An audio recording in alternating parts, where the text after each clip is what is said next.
Hey Scoundrels, what's going on? Today I'm going to be doing a replay analysis. So using the in-game replay function, I'm going to be analysing one of the games that I played earlier today. Wasn't a particularly long game, it was 13 minutes long, but we're going to be focusing on Sona. We're going to be focusing on Sona because this is something that I think can be played in certain matchups. We denied the Jinx from the Jinx Lulu comp, and I picked Sona because I'd seen the Lulu. I think that Sona is good into Lulu as long as they don't pick Draven or Misfortune. So Draven and Misfortune, they're pretty solid into Sona because Sona's low HP bar means she's either very susceptible to double up damage from Misfortune or Draven will just chunk you with axes. So if they don't pick Misfortune or Draven, Sona is a great pick, and that's why I think, you know, into like Jinx Lulu lane, for instance, I really like Sona as an option. She also scales incredibly well, as you're going to see in this game. So our composition is Gragas, Malphite, Evelyn jungle, and then myself and Stuart playing the Jinx Sona lane. I'm going to zoom out a little bit here. I was a little AFK at the start, as you're able to tell, so I'm going to just speed up the game until we get to the laning phase. They decided to invade, as you can see. Didn't get anything crazy from it, but it is what it is. Okay, so back down to 1 times.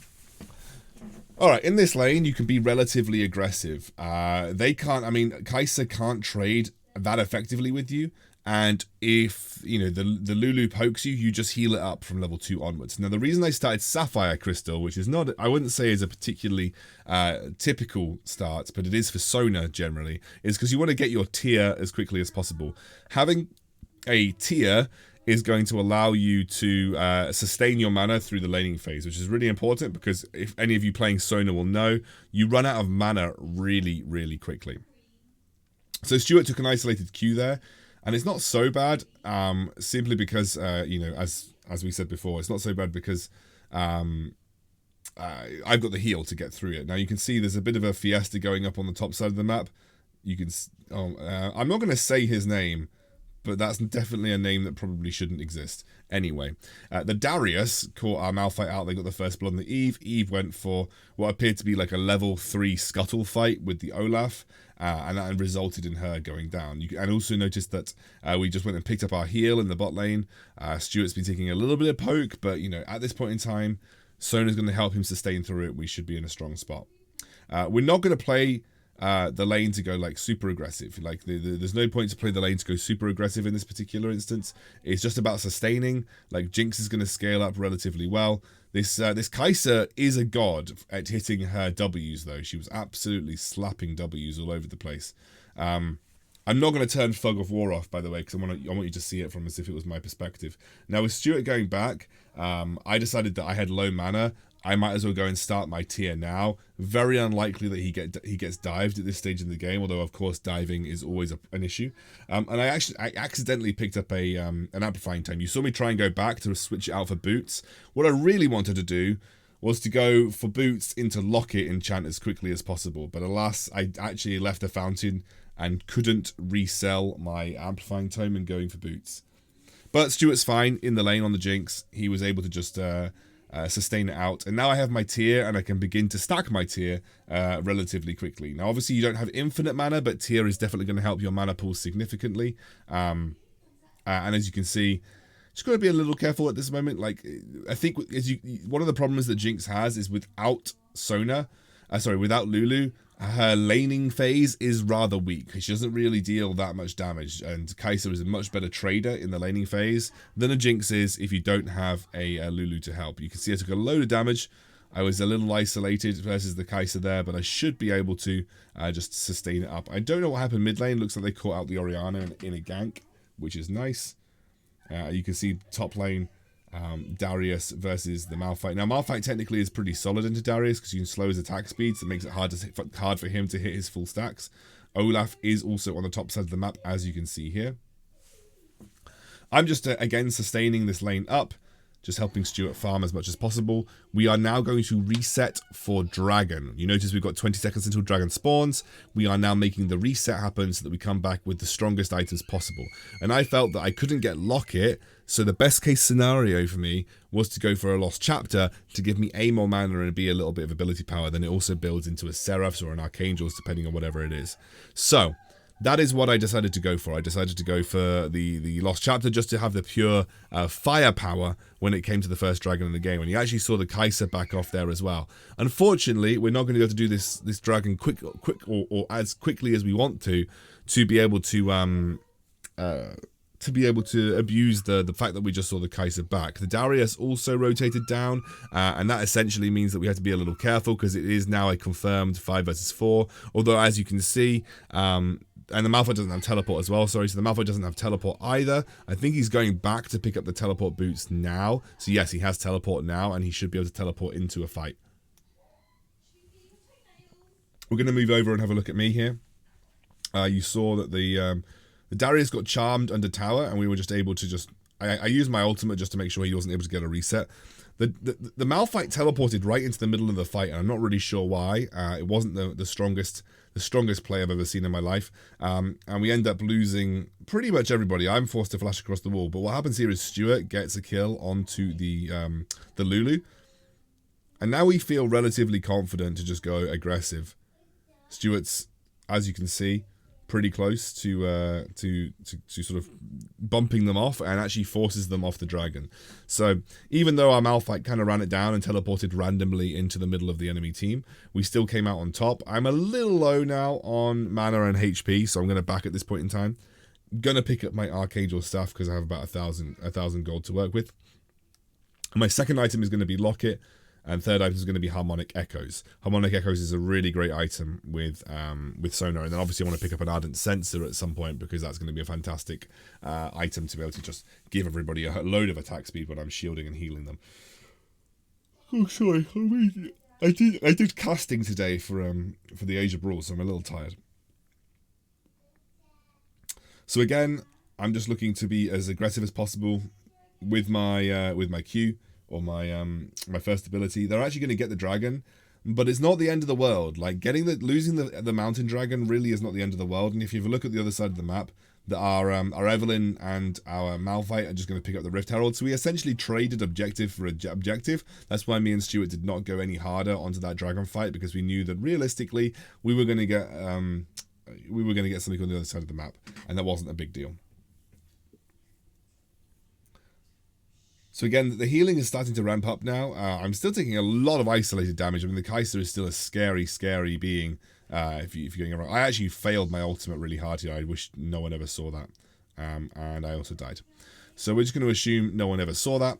You know, just unfortunately whiffed the ultimate really hard. But the Gragas comes in with an absolutely insane flank into the ultimate, into the Evelyn double kill. So, do you know what? I call it worth. I baited them with my really bad ultimate for that fight. But that was a really nice roam from Gragas, a nice capitalization on the kill by Evelyn. But right now the game is still relatively even. You can see there is about a 2,000 gold lead in our favor, most of that sitting on the Evelyn at this point in time, but a significant gold lead sitting on the Gragas as well. Yeah, a significant gold lead sitting on the Gragas as well. So we have a decent gold lead on the Gragas, a decent gold lead on the Evelyn, and obviously we just have now about a 400 gold lead on the Kaiser for the Jinx. Well, at this point in time, I'm basically roaming around the map, seeing what I can do. I'm not going to get up to the top lane in time, but I'm essentially trying to cover this wave so that so it doesn't go down. And the Evelyn just basically flashes in, and we kill the Olaf. I take the kill accidentally, just didn't really mean to do it. I was just spamming basic attack. I always think it's better to kill the enemy rather than to, like, you know, worry about who takes the kill unless it's really obvious that you're giving up a kill for free. So me and Stuart are now on the top side of the map. You can actually see the Malphite teleporting in. He unfortunately doesn't save the turret. But me and Stuart are now on the top side of the map. No one else currently contesting us, so we're just going to essentially go for this turret for free and basically trade turret for turret. This is what you should be aiming to do. If you're losing an objective on one side of the map and you can see they've committed more than 2 members, or 2 members or there or thereabouts to the bottom side of the map, you should look to be trading to go for something on the top side of the map. So we saw Olaf mid, we saw Orianna mid. We basically said, okay, we're relatively safe. We're relatively safe to push this top lane turret in and just trade turret for turret at the end of the day. We already picked up that first turret in the bot lane. In the meantime, Gragas picked up a turret in the mid lane as well. So we're really, really well set for the remainder of this game. And we have about 5,000 gold lead. Even though the kill score is relatively close, like an 11 to 6 kill score, I wouldn't be thinking like it's time to FF. So even though the kill score is relatively close, we've managed to generate a huge global gold lead, which is purely from objectives like turrets. I'm actually going to switch over to me again here. We look like we went for an invade. I'm going to see if I can go back. No, I can't go back. I can just basically slow down. So we went for an invade. This Darius will eventually go down. And we get the Unstoppable onto the Evelyn. So that is a huge injection of gold for the team. We're now 6,000 gold in the lead. And that is all purely from global objectives and mostly from turrets. And what does that result in? Like in terms of any tangible increases in itemization? Well, you can see the Gragas, 2,000 gold above the Oriana. So he's going to have at least an item over her, maybe an item and a half. We have a 9,000 gold lead. So not 9,000. About a 2,000, 1,300 gold lead for the Evelyn, which is giving her a small item urges, small item breakpoints. So essentially you're just looking for what that gold can get you in terms of item breakpoints. My Jinx is also 103, and she is roughly 600 gold ahead of the Kai'Sa with, you know, an Infinity Edge and a Hurricane already finished. So that is a relatively strong team fight build even for this stage in the game.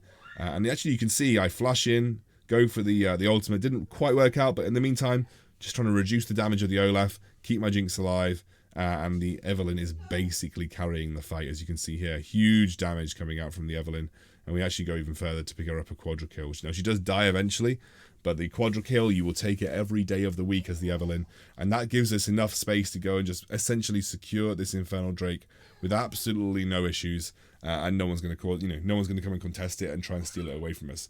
And in the meantime, I'm just keeping everybody healthy through being Sona. Sona is broken. In terms of build path, I have gone Seraphs, Locket, and I'm now going Harmonic Echoes, and eventually I'll go Ardent Sensor. So I've gone Archangel Staff into Seraphs, into Locket of the Iron, Locket Enchant, and then obviously also Harmonic Echoes, which is essentially, I think, one of the best build paths for Sona. Don't have to upgrade the tier, by the way. And actually, if I was a little smarter, I probably wouldn't have upgraded the tier. So upgrading the tier is not absolutely necessary. Upgrading the tier is just something that you can do later down the line. In fact, I would almost recommend that you don't upgrade the tier. Oh my word, I need to get some sleep. I would almost recommend that you don't upgrade the tier. That I don't know what Malphite was doing, but he was essentially going for the I guess the 1-for-1 trade overall, which ended up working out anyway. We're going to have me and the Evelyn just back off here as we are hovering around the Baron, looking to grab some kind of Baron vision control. I actually stuck with wards just because I didn't want to switch out to the sweeper just yet. And we have a big fight occurring here in the middle side of the map. Again, my ultimate a little bit off point, but did it for the damage mostly.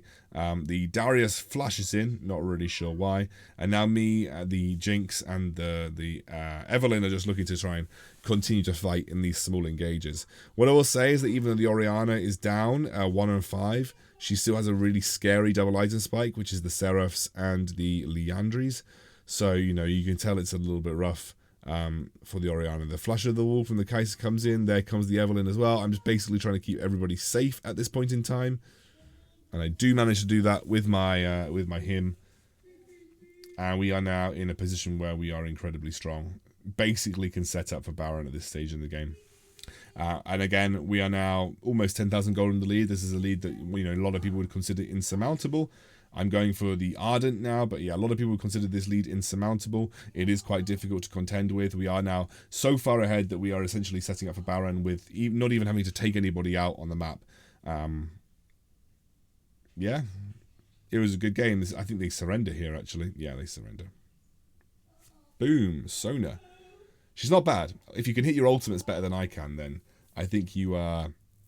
I think you're potentially set for success.